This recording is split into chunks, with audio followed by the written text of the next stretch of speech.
इतने ज्यादा सबूत मौजूद हैं कि अगर इतनी सी भी बात की जाएगी ना तो कोई भी जज, कोई भी अदालत इस बच्ची के ही पक्ष में फैसला देगी। मेरे पिता के हत्यारे को उनको फांसी तक लेके जाऊंगी। वाकई हमारे देश में अमीरों के लिए अलग, गरीबों के लिए अलग, कमज़ोरों के लिए अलग और ताकतवर लोगों के लिए शायद अलग कानून है। पहले दिल्ली हाई कोर्ट से एक कमाल का फैसला आया, लेकिन आज सुप्रीम कोर्ट ने कुलदीप सेंगर को बड़ा झटका दिया है। सुप्रीम कोर्ट ने सुनवाई करते हुए साफ कहा है कि सेंगर को रिहा नहीं किया जाएगा। साथ ही सुप्रीम कोर्ट ने यह भी कहा इस अपराधी को किसी केस में जमानत न मिले। उन्नाव के एक नाबालिग लड़की के साथ रेप करने और उससे पहले उसे किडनैपिंग करने के मामले में बीजेपी के पूर्व विधायक कुलदीप सिंह सेंगर को निचली अदालत ने उम्र कैद की सजा दी थी।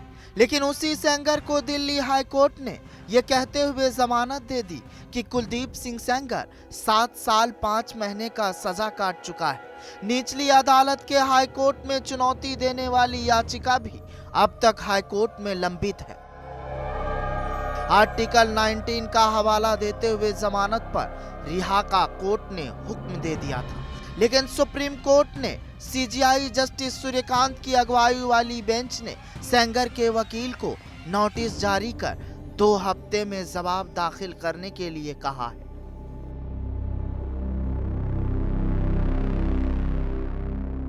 ये बच्ची जो थी और इसका परिवार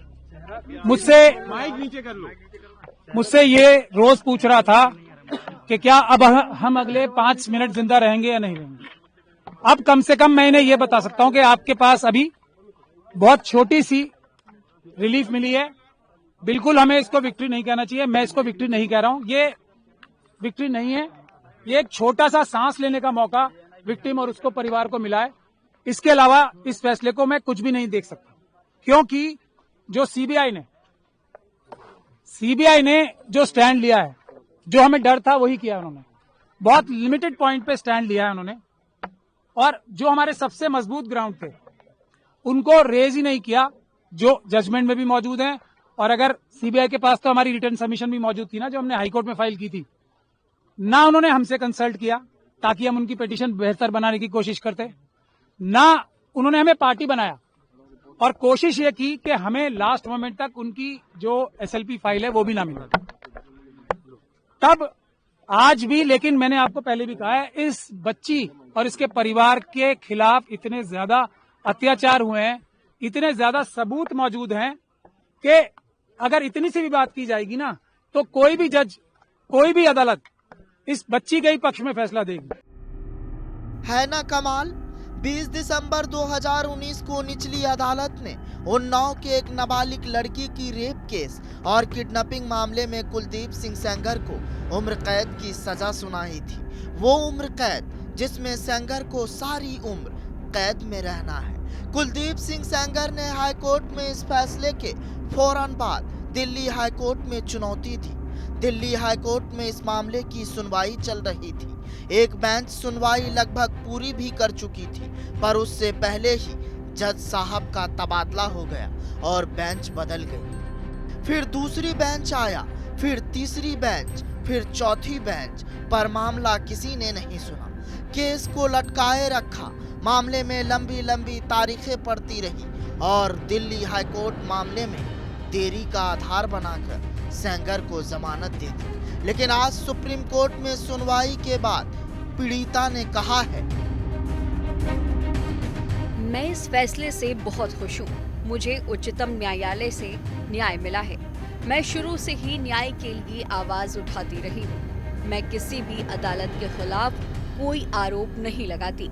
मुझे सभी अदालतों पर भरोसा है, लेकिन उच्चतम न्यायालय ने मुझे न्याय दिया है और ऐसा करना जारी रखेगा। इंसाफ का रास्ता अंधेरी सुरंग से होकर जाता है। कुछ मामलों में सुरंग से लोग बाहर जल्दी आ जाते हैं और कुछ मामलों में लंबे समय तक वही गुजरते रहते हैं।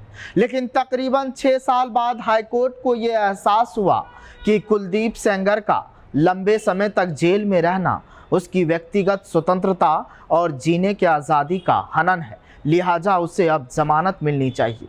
ये तो चर्चित मामला था जिसकी चर्चा हम और आप कर रहे हैं। बाकी कई ऐसे मामले हैं जो अंधेरे सुरंग में लगातार चलते जा रहे हैं और अदालत की चौखट पर धूल मिट्टी खा रहे हैं। इसलिए उम्मीदें थक रही है, इंसान के सपने टूटते जा रहे हैं, क्योंकि टूटे हुए सपने की सुने कौन किसकी। जब दिल्ली हाई कोर्ट ये फैसला सुना रहा था तब पीड़िता लड़की कोर्ट के बाहर मौजूद थी। सिर्फ मौजूद थी बल्कि रो रही थी और उसके बाद सड़क पर बैठकर धरना प्रदर्शन भी कर रही थी। सड़क पर इंसाफ की मांग तो कर रही थी बल्कि डर भी रही थी। डर इसलिए भी क्योंकि अब कुलदीप सिंह सेंगर उसके बचे खुचे परिवार को नुकसान न पहुंचा दे। इस केस में सुप्रीम कोर्ट में सुनवाई करते हुए सॉलिसिटर जनरल तुषार मेहता ने कहा है, इसमें कोई संदेह नहीं है कि सेंगर को रेप मामले में दोषी ठहराया गया है। ट्रायल कोर्ट के उस आदेश को भी पढ़कर सुनाया जिसमें सेंगर को दोषी मानते हुए उम्र कैद की सजा सुनाई गई थी। उन्होंने कहा कि कोर्ट ने पॉक्सो के सेक्शन 5 के तहत भी सेंगर को दोषी माना था। और आज जिस तरीके से दिल्ली हाई कोर्ट के उस फैसले पर रोक लगाई सुप्रीम कोर्ट ने, पहला रिएक्शन क्या है? मैं तो सुप्रीम कोर्ट को धन्यवाद करती हूँ जो मुझे न्याय दिया है और मुझे आगे की लड़ाई लड़ने का हौसला दिया है। और क्या डिमांड आप करें, क्योंकि आप तो लगातार फांसी की डिमांड भी पिछले सप्ताह से कर रही हैं प्रोटेस्ट? अभी तो लड़ाई अधूरी थी और अधूरी है और अभी तो लड़ाई स्टार्ट हुआ है, लेकिन हम उनको फांसी तक लेके जाएंगे ताकि हमारे से देश जो बेटियां हैं उनके साथ गलत ना हो, ताकि लोग जो रेपिस्ट हैं, जो लोग हैं, जो दरिंदगे हैं, वो हाथ लगाने से डरें। मैं फांसी तक लेके जाऊंगी और मेरे पिता के हत्यारे को उनको फांसी तक लेके जाऊंगी और मुझे ऐसा सेव किया जाए, ऐसा मतलब सब कुछ किया जाए ताकि मैं अपनी लड़ाई अपनी ताकत से लड़ सकूं। कब कब क्या हुआ? 3 अप्रैल 2018 पिता पर हमला। 8 अप्रैल 2018 आत्मदाह की कोशिश। 9 अप्रैल 2018 पुलिस हिरासत में पिता की मौत। 10 अप्रैल 2018 सीबीआई को केस। 13 अप्रैल 2018 कुलदीप सेंगर की गिरफ्तारी। 28 जुलाई 2019 सड़क हादसा या साजिश। 1 अगस्त 2019 सुप्रीम कोर्ट का दखल।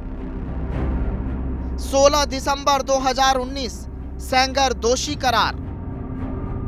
20 दिसंबर 2019 उम्र कैद की सजा। 23 दिसंबर 2025 हाई कोर्ट से जमानत।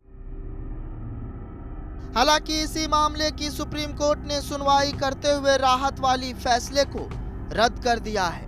हालांकि कोर्ट में इस मामले की अगली सुनवाई अब 4 हफ्ते बाद होगी। सुप्रीम कोर्ट ने सुनवाई की शुरुआत में ही यह साफ कहा कि हम फिलहाल हाई कोर्ट के आदेश पर रोक लगाने के पक्ष में हैं और बहस सिर्फ स्टे के मुद्दे पर ही होगी। कोर्ट ने कहा कि सेंगर दूसरे मामले में जेल में बंद है। स्थिति अजीब है।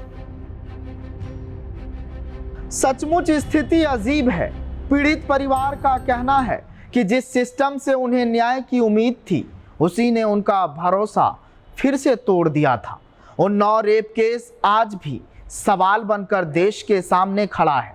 सवाल उठता है कि क्या सत्ता के सामने इंसाफ कमजोर पड़ जाता है? तो इसका जवाब है बिल्कुल नहीं, क्योंकि अदालत पर अब भी भरोसा बचा हुआ है। फिलहाल इस कहानी में आज के लिए बस इतना ही। जनतंत्र टीवी पर खबरों का सिलसिला जारी रहेगा। आप इस मुद्दे को लेकर क्या सोच रहे हैं कमेंट कर बताइएगा जरूर। कैमरे के पीछे वाहिद है, मेरा नाम सद्दाम करीमी है। आप मुझे जनतंत्र पर देख रहे हैं। बहुत बहुत शुक्रिया।